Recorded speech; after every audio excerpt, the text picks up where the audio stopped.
Alhamdulillah. Alhamdulillahi Rabbil Alamin. Wassalatu wassalam ala Rasulillah sallallahu alaihi wasallam.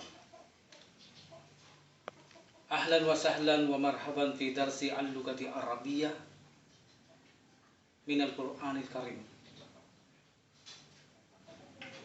So, nandito na tayo sa unang paksahin ng pag-aaral natin ng Lugat Arabiya. Malalaman natin ang mga gustong iparating ng Allah Subhanahu wa Ta'ala mula sa banal na Quran, kung ano ang ibig sabihin ng mga letrang ito. Ano ang mga letra nandoon sila, ngunit hindi naman sila nababasa. Mayroong mga letra doon na wala, hindi mo nakikita, pero alam ng isip mo at puso mo na sila ay naroon. So marami tayong malalaman sa lugat. Niya lamang ay talagang magsumikap kayong magtimpi upang mapag-aralan ito, sapagkat marami ang nagpapawalang bahala ng pag-aaral ng Lugatul Arabiya dahil sila ay nahihirapan sa bandang huli. Marami at unti-unti nawawala sila dahil nahihirapan sila dahil sa wala silang tiyaga. So pakiusap ko ay magtiyaga lamang kayo. Katulad ko, hindi naman ako dumaan talaga ng mahadap sa pag-aaral, ngunit sa masigasig pagsumikap ko na makapag-aral sa internet ay pinagsumikapan ko na matutunan ko ang Lugatul Arabiya upang sa ganun maintindihan ko ang revelasyon ng Allah Subhanahu wa Ta'ala ng ganap kung anong nais niyang maiparating sa ating bilang mga Muslim. So sa Arabic letters, gaya na napag-aralan natin, mayroon tayong 28 letters o 29 kung kasama sa tuwasan. Ang iba sinasama nila ang lamanif. So mayroon tayong 28 letters. At mayroon din tayong tatlong part of speech. See? Mayroon din tayong tatlong part of speech. 3 parts of speech. Ang una ay yung tinatawag nating noun or isim or ismun. Ang pangalawa ay fi'lun o verb. At 3 ay particles. Okay? Ito ay kataga. Ito ay pandiwa. At ito ay ngalan. Okay? So, ito ang tatlong part of speech ng Arabic grammar. Hindi katulad ng English grammar, napakarami niya itong ginagamit nila. Ngunit ito napapalaman din sa tatlong ito. Ang ginagamit nilang halimbawa, mayroong noun, mayroong pronoun, mayroong verb, mayroong adjective, mayroong adverb, mayroong preposition, mayroong conjunction, interjection. So sa atin ay tatlo lamang. Ngunit ang mga nabanggit ay napapasok din dito. So inshallah, malalaman nyo ang mga bagay na yan, inshallah. So, gaya ng pinag-aralan natin, mayroon tayong tatlong part of speech, mayroon din tayong tatlong vowels. See? 3 vowels. At ito'y pinag-aralan na natin ng 3 vowels. Ang una ay yung tinatawag nating nasa taas ng letter. Ito ay tinatawag nating patha. See? Di ba? Ito ay nasa itaas ng letter. Ang tawag natin ay patha equals A. At kapag ito ay parang isda, nasa taas din ito ng letter equals damma or U. At kapag ito ay nasa ibaba ng letter, ito ay kasra equals I. So, ibig sabihin, sa English ay mayroong tayong pinag-aaralan na A, E, I, O, U. Samantalang sa Arabic ay A, I, at saka U. So, ang sample natin, halimbawa, ba, bu, bi. A, U, I. See? Same. Lahat ng letter. Ba, bu, bi. Ta, tu, ti. See? Sa, su, si. A, I, U. O, ra, ri, ro. Ba, bi. Kakikul. Iba. Lahat. Same letter. Okay? At dumako tayo sa trabaho ng hamza. Di ba alam natin, ang pag-aaral natin, ang unang letter ay alif. Pero dito ay sa pag-aaral ng luga, ang tawag sa kanya ay hamza. hamzatul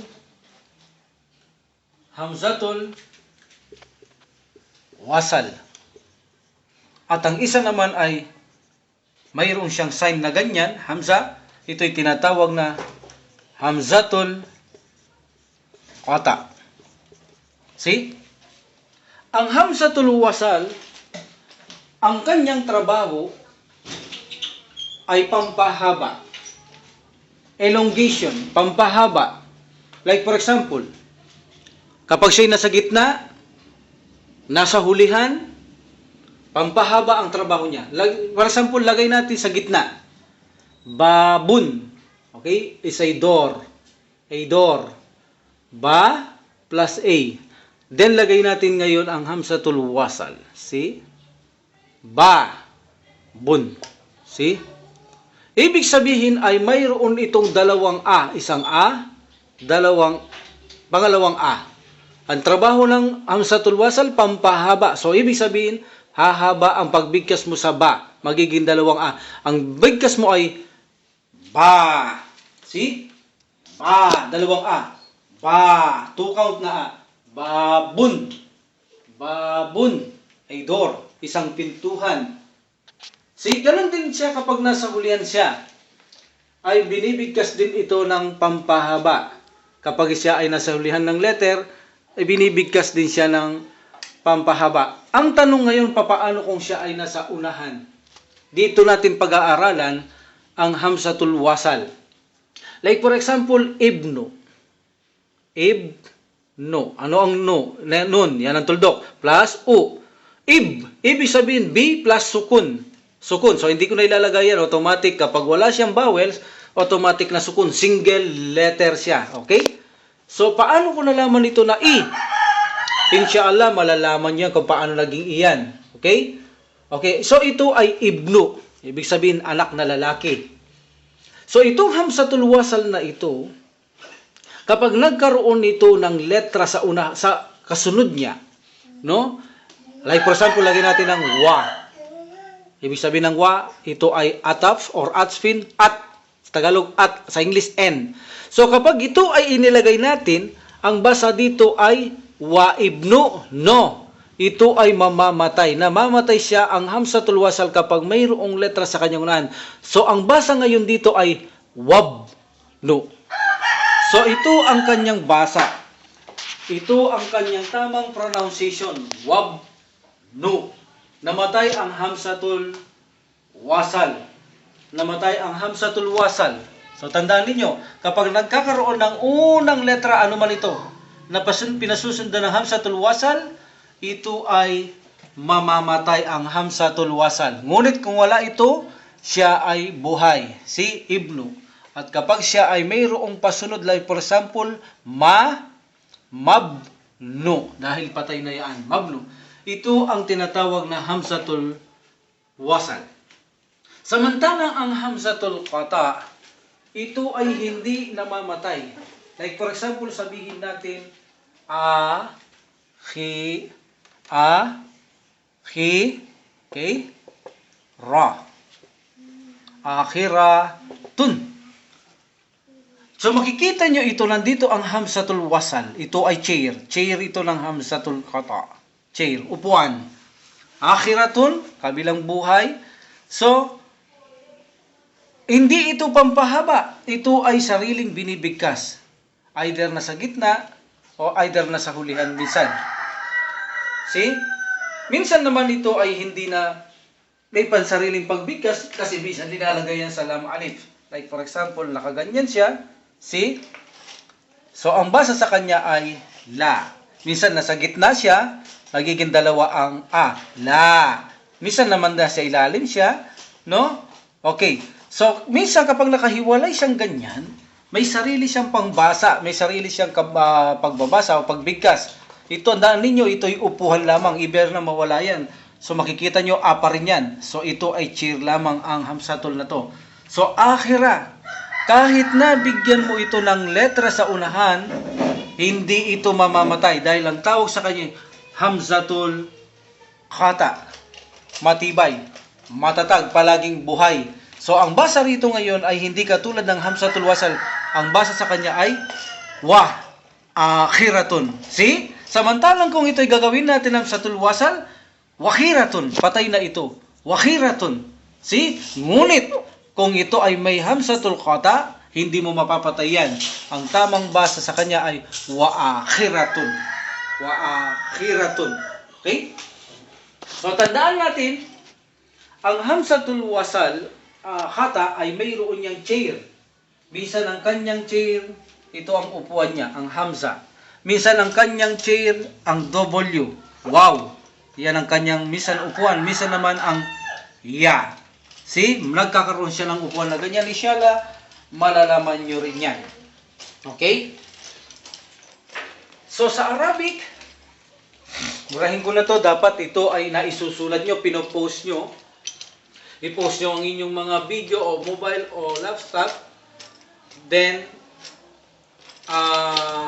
isulat nyo. Dahil maliit ang pisara ko, palagi ako nagsusulat. So, maaari lamang ay isulat ninyo ito upang sa ganun ay makasabay kayo, no? Okay. So, mayroon din tayo na pampahaba. See, kung mayroon trabaho ang hamzatul wasal na pampahaba, ay mayroon pa ding iba. Tulad yan, ba, W, bu. Kapag ito ay U, wow ang nilalagay.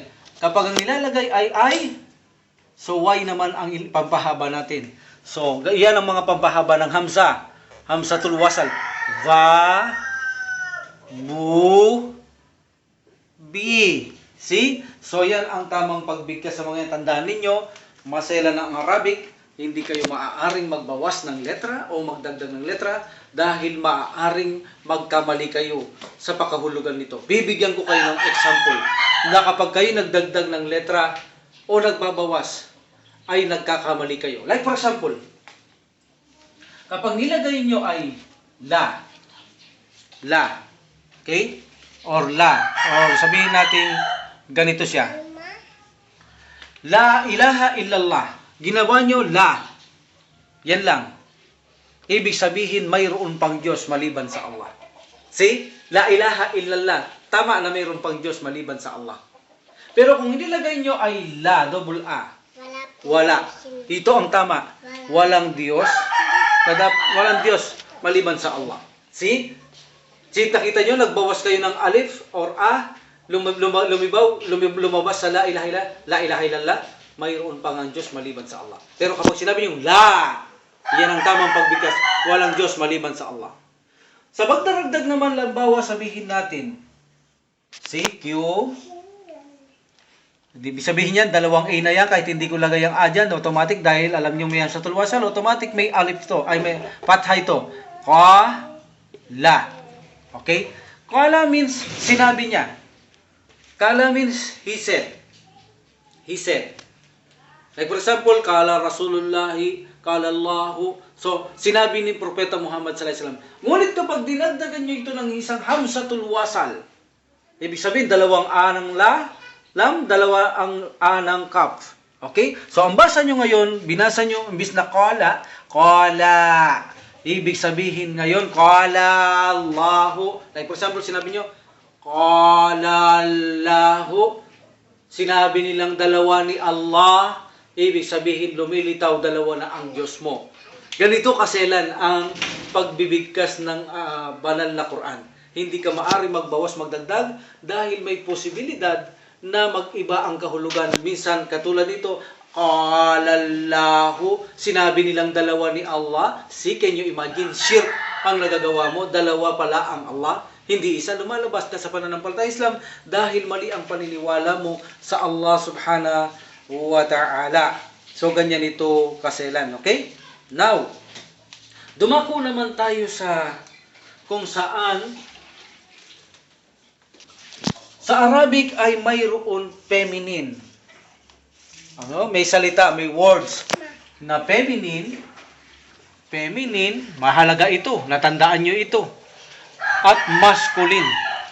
Okay? Feminine in Arabic, muannas. Ang masculine, mudzakkar. Okay? Mudzakkar, masculine. Feminine, muannas. Ang tanda ng muannas o feminine, karamihan sa dulo ng kanyang words ay mayroon siyang tamarbuta. Close ta. Tamarbuta. Dalawa klase ito. Isa o kaya either na ito. Tamarbuta. Anong rules nito? Bakit dalawa yaan? Kapag ito ang ginagamit ay idinudugtong ang huling letrang kasunod nito. Like for example, hakibatun. Hakibatun. See? Haki, double Q, haki, Y, sunggel, sukunyan, batun. Haki, sukunyan. Automatic kapag walang vowel, sukunyan. Sukun ng Y.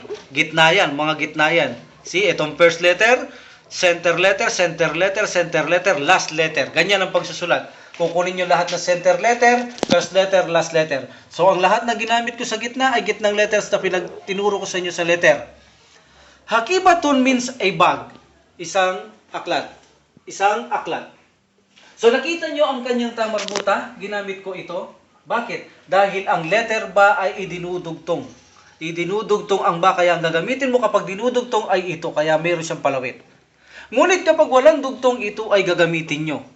Ang huling kasunod na letra nito. Like for example, A-Hi-Ra. Okay? A-Hi-Ra.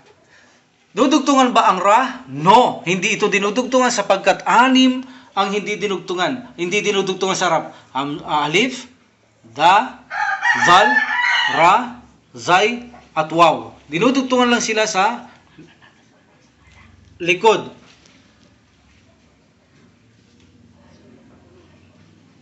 Okay? Buksan mo ito? Bubuksan? Bakit? Para maliwanag. See? Okay? Now, kung hindi ito dinudugtungan sa harap, anong lalagay ko? Ito? Wrong! Dahil dinudugtungan ito. So, hindi ko pwedeng gamitin. Ang gagamitin ko ay tamarbuta. Close, tanabilog. Akiratun. Pero pag binasa nyo ito na in-stop nyo ang pagbabasa, pag tinuloy nyo, ito ay ta. Akhiratun. Pero pag tinigil nyo, dahil last ito, pwede nyo itigil, akhira. Ito ay magiging letter H. Magiging letter H kapag tinigil nyo. Akhira.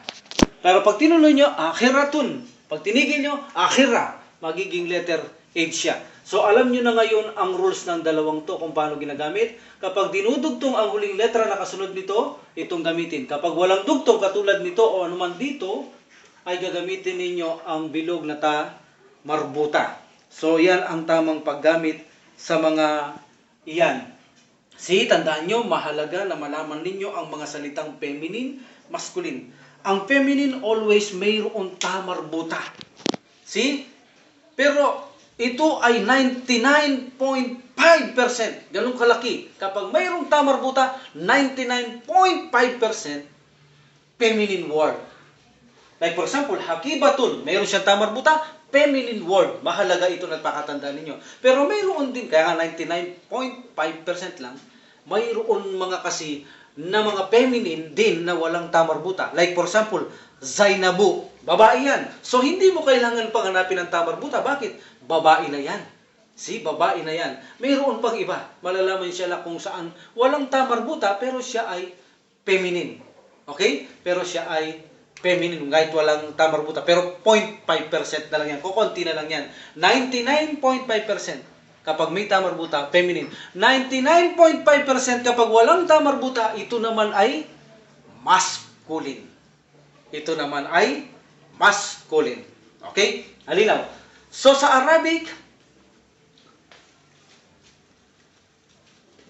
mayroon tayong tinatawag na marfuun, mansubun, majrurun. Okay? Marfuun. Ang marfuun, ito yaong either na siya ay un or o ang huling salita o words. Like for example, kitabun. See? Makikita nyo, un or kaya naman al-kitabu. See? Al-kitabu. O, ito ay tinatawag na marfuun. Ibig sabihin, yan ay tinatawag na marfuun nominative case. Sa English, nominative case. O tinatawag na ito ay pasalita na pangyayaring pangkaukulan. Nominative case. So, kapag ang letra ay vowels ay natatapos sa huling words ng u or un, ito ay marfuun. Samantalang ang an or a, ibig sabihin ng an, ganito siya. Okay? Nasa itaas siya ng letra. See? So, lagay natin dito ang an. Ito ang un, nasa itaas siya ng letra. Okay? Or u, isa. See? Or u, isa. Kapag u, pag dalawa, un. Ito namang an, dalawang guhit. Pag naman a lamang, isa lang. So, ang tawag sa kanila ay, like for example, kitaban. See? Kitaban. See? Dalawang an. O kaya al-kita, o kaya ay, sabihin natin, may words kasi na para maging asya. Inna. Innal kita ba. Okay? Dagdagan natin ng inna. Tsaka na itong rules na ito. Innal kita ba. Okay? Innal kita ba. So, nakita nyo, nagtatapos sila sa a or an. A or an. Ang tawag sa kanila ay mansubun. Mansub. Ibig sabihin, pwede siyang matapos ang huling words ng fatha or double fatha. Tanwin. Ang isa naman ay yaong in or i, na kung saan ay sa ilalim naman ito ng letter. Either na kapag in itong dalawa, kapag i, ito lang, nasa ilalim ng letter. See? Like for example, sabihin natin fil kitabi. See? Fil kitabi. Okay? Fil kitab, fi kitabin. Or fil kitabi. See? Okay, like example, sabihin natin fi kitabin. Okay? Fi kitabin. See? Natatapos siya sa in. Or sabihin natin, like for example, na ilagay natin fil kitabi. Okay? Fil kitabi. See? Okay. So, fil kitabi, pwede masapos sa I or in. So, ang tawag sa kanya ay majrurun. Tandaan nyo yan. Mahalaga na isulat nyo yan. Mahalaga na isulat nyo yan. Ha? Napakahalaga. Ang natatapos sa in or i, majrur. Majrurun. Ang nagtatapos sa a or an, mansubun. Ang nagtatapos sa un at u ay marfuun. Pero ang original na pinagmumulan lang ng vowels ang lahat ay marfu. Ito ang original. Un. Lahat ng salita ay un. Dahil lamang sa sentence o grammar rules, kaya nagkakaroon ng u, ng an, ng a, at in or i, dahil lamang sa grammar sentence. Pero ito ang ugat, ito ang asol ng vowels na ito. Ang un, ang marfu, un. Now, dumako naman tayo sa, bago natin pasukan ng aklat natin, ha? So, isa-isa ko itong ibinibigay na masterin muna ninyo ito. Kailangan ma-master nyo ito. Okay? Pag hindi nyo kasi na-master yan, ay mahihirapan tayo. Kaya konting tiyaga at pag-aaral ang inyong gawin. Magtiyaga lamang kayo. Magsulat, magtiyaga kayo. Now, dumako tayo sa definite at indefinite. Definite at indefinite. Sabihin, hindi ganap at ganap. See? Ta'rifun, tangkiratun. Okay. So, ang definite, ito ay nagtatapos sa un. Un. Okay. Like for example, kita bun. Kita, automatic may ayan, pero hindi ko lalagay. Bakit alam mo dalawang a? Dahil sa hamsatul wasal. Okay? Dahil sa hamsatul wasal.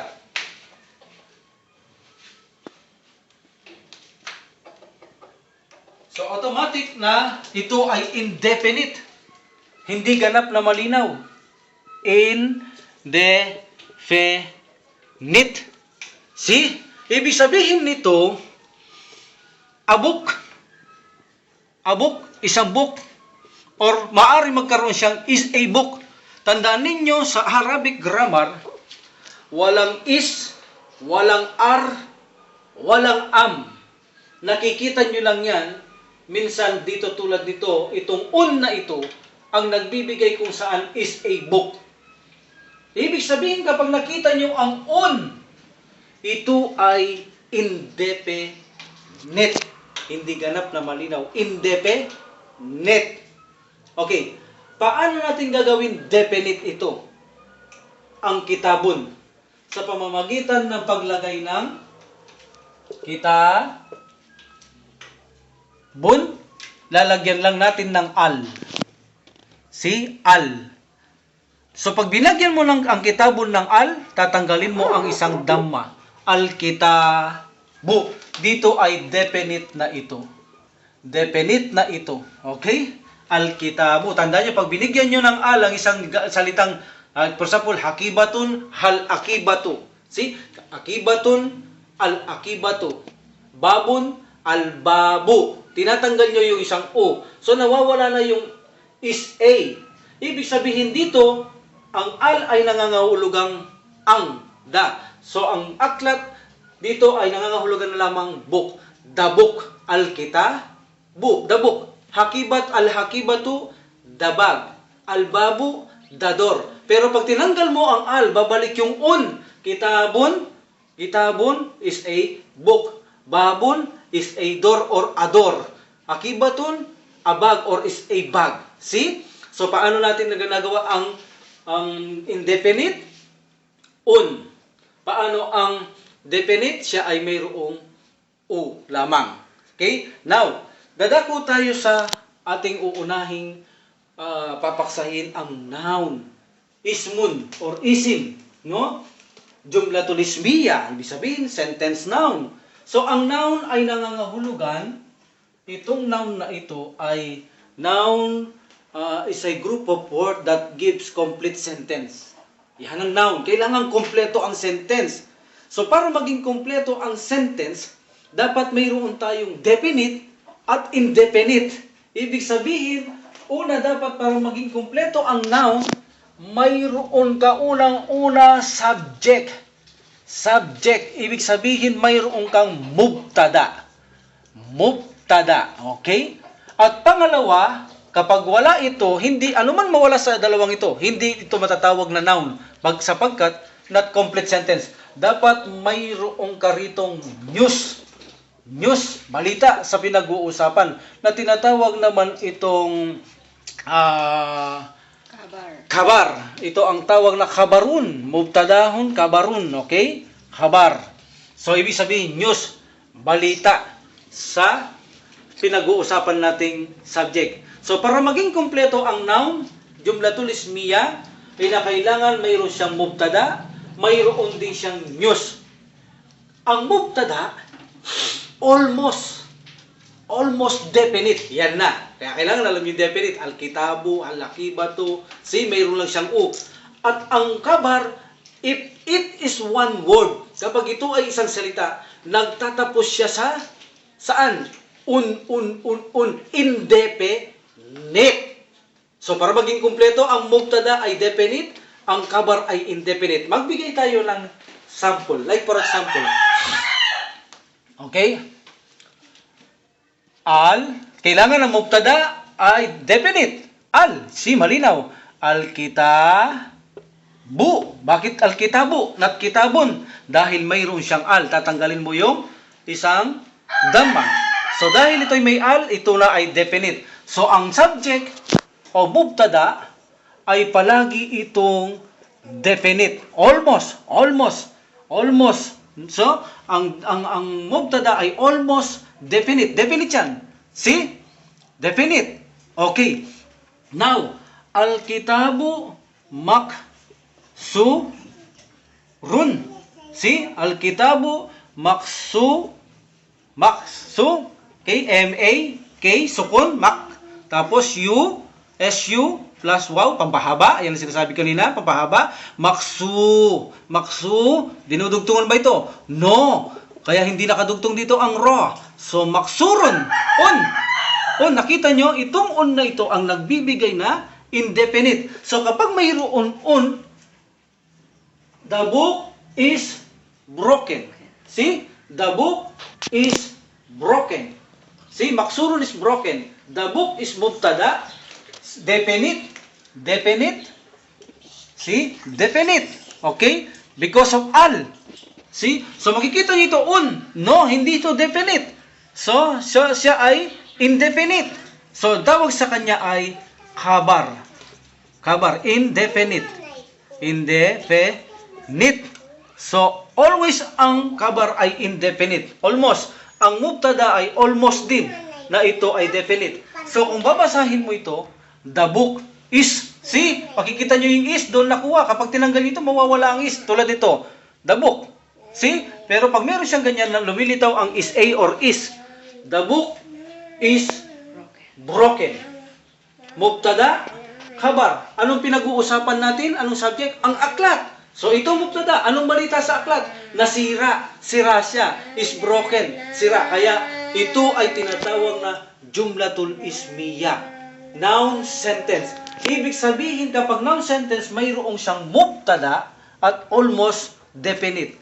At kapag may mubtada, para maging kompleto ang noun, kinakailangan mayroon siyang kabar. If one word, kabar is almost or always. If one word, kabar is always indefinite. Always indefinite. Okay?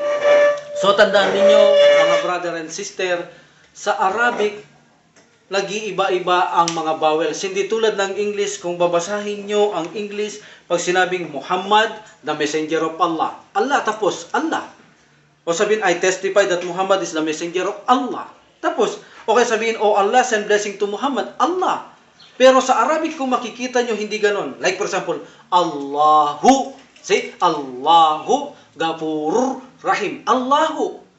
At sa iba makita nyo, Innallaha. See? Hindi Allahu, Innallahu. No. Innallaha Gafurur Rahim. O kaya naman, A'udhu Billahi. Billahu. Or Billaha. No. Billahi. See? Makikita nyo, nag-iiba-iba ang noun. So maaring ang noun, ito ay mayroong siyang O, mayroong siyang A, mayroong siyang I sa uling words niya. Hindi tulad ng English, walang nagbabago. See, walang nagbabago, hindi tulad ng English. So, inshallah, sa susunod ay papaksahin natin ang unang dars natin sa ating Lugatul Arabiya. No? So, kaya naman i-download nyo na ang mga books na ibinigay ko na kung saan gagamitin natin ang first book na ito. So, i-download nyo na yan sapagkat gagamitin ko na yan sa ikalawang serye ng Lugatul Arabiya na pag-aaral natin ito. See? Okay. Wakir dan alhamdulillah rabbil alamin. Wassalatu wassalam ala rasulillah. Subhanaka lahumma wa bihamdik. Asyhadu an la ilaha illa anta astaghfiruka wa atubu ilaik. Assalamualaikum warahmatullahi taala wabarakatuh.